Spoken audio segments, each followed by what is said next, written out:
Hi everyone, welcome to Nirja Education. I hope you all are fine.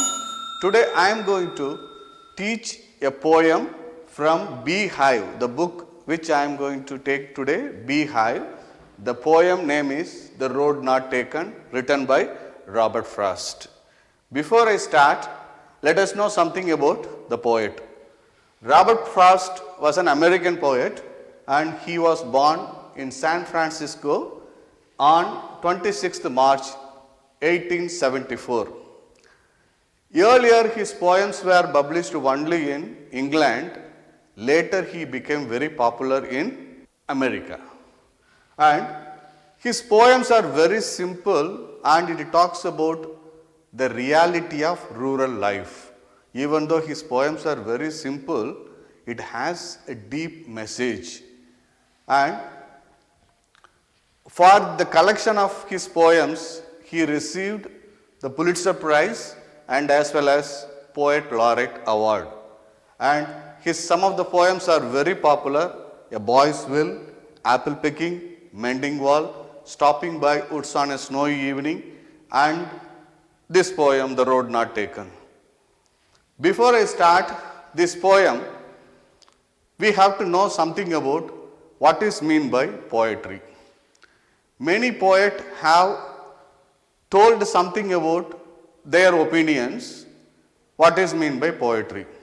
Just for an example, William Wordsworth, a late poet, he conveyed his views on poetry. The poetry is the spontaneous overflow of powerful feelings. It takes its origin from emotions recollected in tranquility. So he talked about the spontaneous overflow of powerful feelings. And one more poet, John Keats, he conveyed his own views on poetry. If poetry comes not as naturally as leaves to the tree, better it had not come at all. So he informed it has to come naturally. So everybody has a different opinion about poetry. Let's see what Robert Frost says about poetry. According to Robert Frost, poetry is when an emotion has found its thoughts and a thought has found words. It means first the emotion has found thoughts and the thought has found words. So emotion will lead to thought and thought will lead to words. So this poem, according to him, he told very clearly that the origin is emotion only. So the emotion will lead to thoughts and thought will convert it into words. So that we got a full-fledged poem. Let us come to this poem. This poem we supposed to say as an evergreen poem, or we can call it as all-time poem. Why? Because it is relevant to the past, present and as well as the future. That is the reason I told this poem is an all-time poem. This poem talks about choices. In our life, every situations, if we find any choices, it's very tough for us to choose. If we choose the right path, we feel very happy. If we get success, we feel very happy. Suppose if we get failure, definitely we felt very much disappointed to the path which we have chosen, the choice which we have made. So this poem exactly talk about the same only. That is the reason I told this poem is an evergreen poem. And this poem particularly very much suitable for students. In their life, it very tough for them to choose the right path, especially those who are in 10th standard. When they are in 9th and 10th, they have to visualize their future. Obviously, choice makes the shape of their career. So this poem exactly is suitable for the students. And one more thing I would like to tell, the poet title itself, it's quite complicated or debatable topic to discuss. Why? Because the poet talks about the road not taken. Whether the poet talks about the road which other peoples never opted, or the poet, he wants to tell that the road not taken means the road which he left, whether he is talking about. No one knows. So this title itself little difficult for us to understand what the poet talks about. Let us come. Have you ever had to make difficult choices? I hope you would. If you haven't, in future you may get this kind of a situations. At the time you have to choose the right path.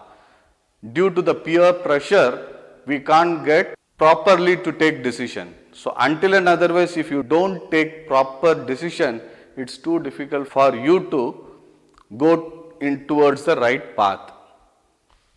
Let us start our first stanza. Two roads diverged in a yellow wood. The poet, one day in early morning, he was walking, and while he was walking, he stood in front of the two roads diverged. What does it mean? Diverged means separated. It forked. Two roads diverged in a yellow wood. Yellow, it refers maybe the autumn season, so that the woods means forest or thickly populated trees, shrubs or plants. Yellow refers the dry leaves. In autumn season, the forest, he was standing in front of the two roads. The two roads went in different directions. And sorry, I could not travel both. So he was a single traveler. It's impossible for him to travel both the roads at the same time. And be one traveler, long I stood. He was standing and he was looking very deeply which road I supposed to travel, which road I supposed to take to travel, and looked down one as far as I could. So he was standing and looking at the road for long time, and to where it bent in the undergrowth. Already I told, it is undergrowth means it's thickly populated trees, shrubs, plants. Due to that reason, he could not see further. And to where it bent, the undergrowth. Finally, it was winding and it went somewhere. He observed the first road for a longer time. Then he took the other road. Okay, after observing the long time, the first road, he took the other road just as far. Here you have to listen very carefully, this road just as far. So poets want to be fair with that road, or this road also really beautiful. We don't know exactly what poet wants to convey. So just as fair. So this road also almost looks same. Why? And having perhaps the better climb. So the poet thought that this road is the ideal road for him to choose. Here the road signifies career, profession, destination. So here road, it simply not tells about the road or path which is going. It is not like that. The road signifies two professions or two choices, two destination, because it was grassy and wanted wear. So the first road which he talked about, that was beaten road. It means many people have travelled that road. It was well used road, and this road, according to the poet, because it was grassy and wanted wear. So grassy and wanted wear means it needs somebody has to be travelled. So many people did not travel this road.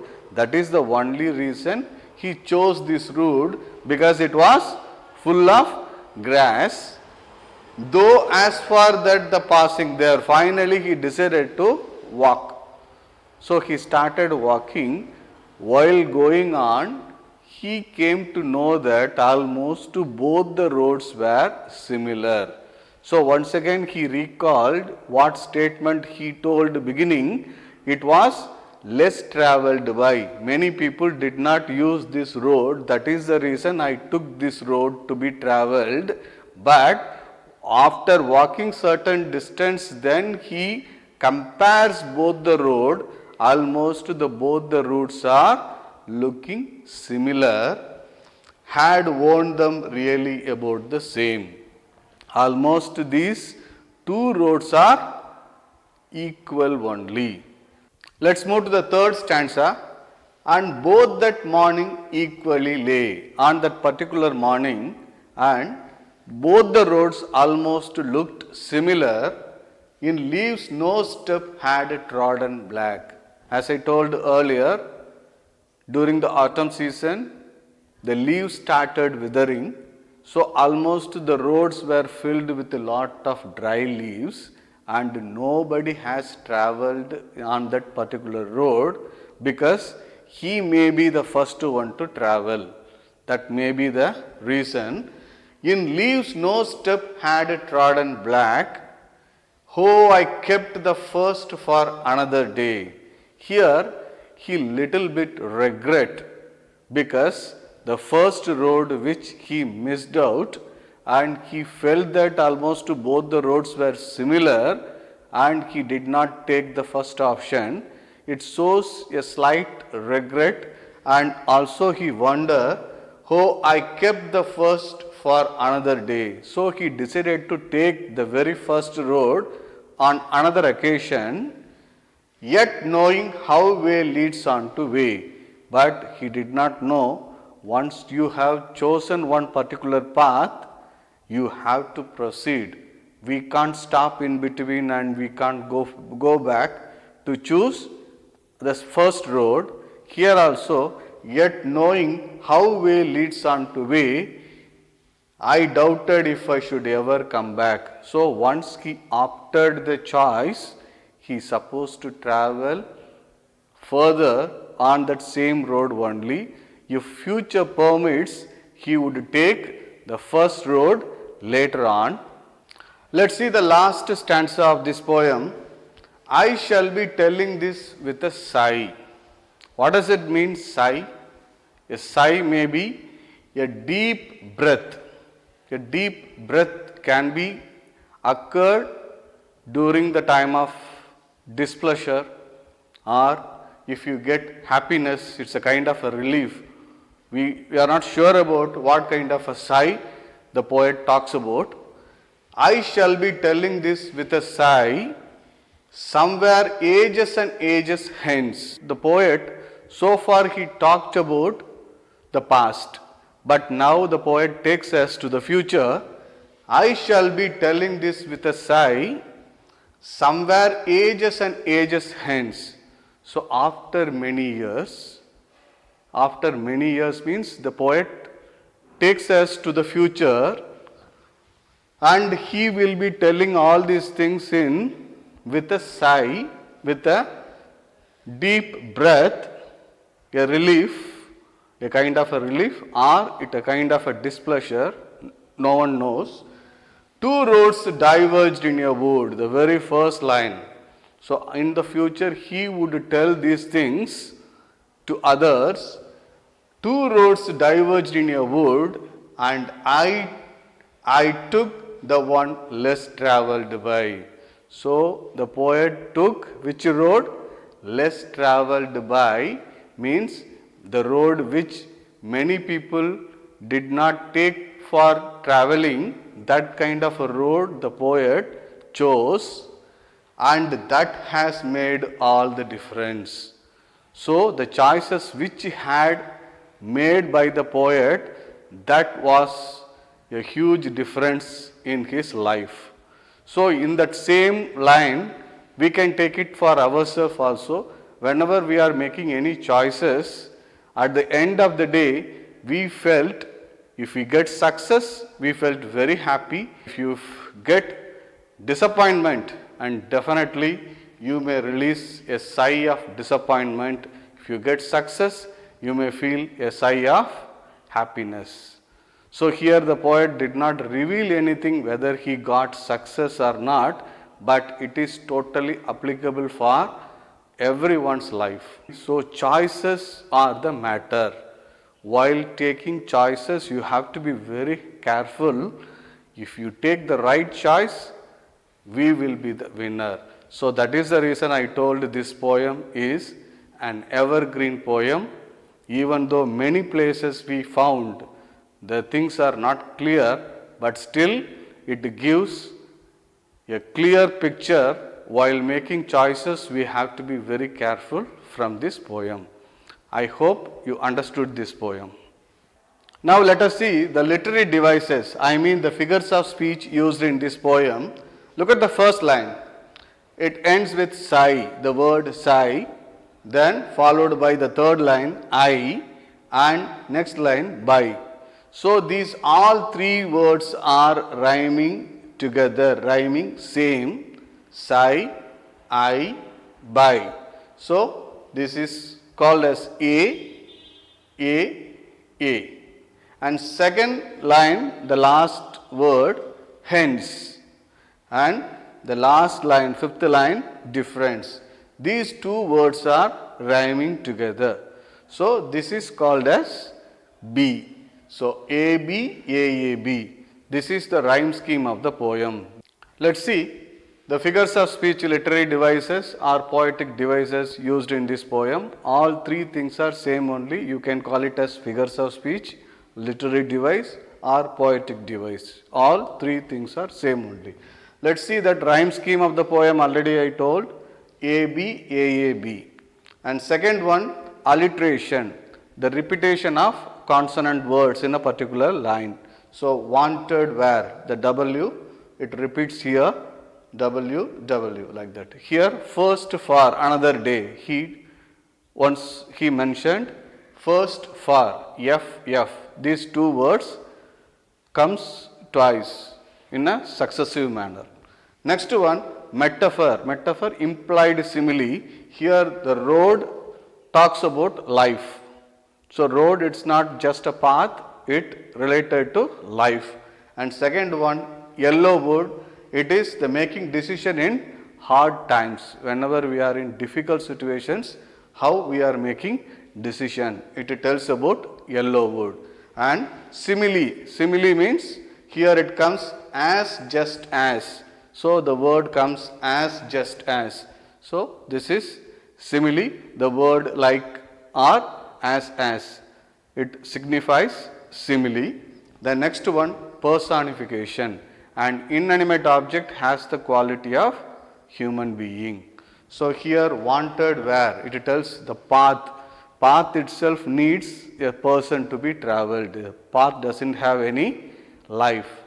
But here the path personified as if it has the human quality. So wanted where. So these are the major literary devices used in this poem. I hope you understood this poem explanation and as well as the literary devices used in this poem. Keep learning, keep on learning. Thank you and have a nice day.